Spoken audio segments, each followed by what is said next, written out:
Bueno, pois moitísimas gracias por tervos achegado esta rolda de prensa na que imos contar un pouquiño polo miúdo pois as visitas guiadas que estamos a presentar, en concreto a visita guiada ao Cementerio Redondelán dos Eidos.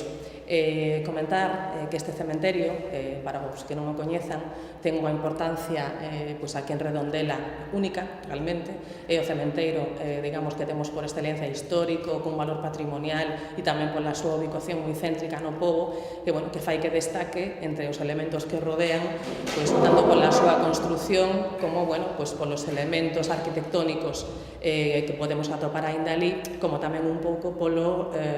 digamos, polos persoaxes que estuveron ali enterrados e que, bueno, todavía podemos atopar pois, panteóns e lápidas dedicados a eles. É un cemiterio no que podemos atopar construcións, lápidas, tumbas no chan, de diferente corte, diferente estilo, moi ecléctico en canto ás tendencias constructivas e que ten tamén no seu interior pois, unha pequena capela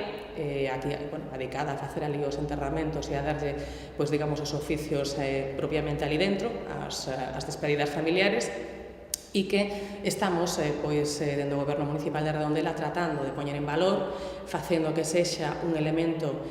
importante dentro do que son pois, as nosas ofertas turísticas de patrimonio e culturais aquí en Redondela, non só para Redondela, sino para todas as parroquias que poidan achegarse aquí, que coñezan ben o que temos aquí. Este, en concreto, é un valor moi importante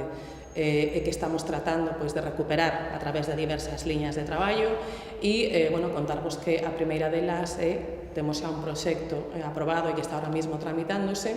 para facer pois, unha intervención directa no propio cemiterio de conservación e de mellora dos elementos que ali se atopan, porque a verdade é que, tal e como está agora mesmo, inda que sí que é certo que, bueno, reviste un aire romántico e un aire de descuido, que, bueno, que tamén é interesante poder pois, ollalo, realmente sí que o cemiterio necesita uns cuidados, necesita unhas recuperacións de determinados elementos que están en moi mal estado, que poden ser incluso perigosos e que se siguen deteriorando deste xeito, chegará un momento en que os perdamos. Entón, bueno, temos un proxecto moi interesante, moi importante, que aparte ten un coste que se achega aos 300.000 euros de recuperación, de posta en valor e de conservación dos elementos que ali se atopan para que, pois, no futuro, o cementerio sexa visible e sexa, pois, eso, apreciable, pois, ao menos, cando menos, tal e como está nestes momentos e tratar de melloralo.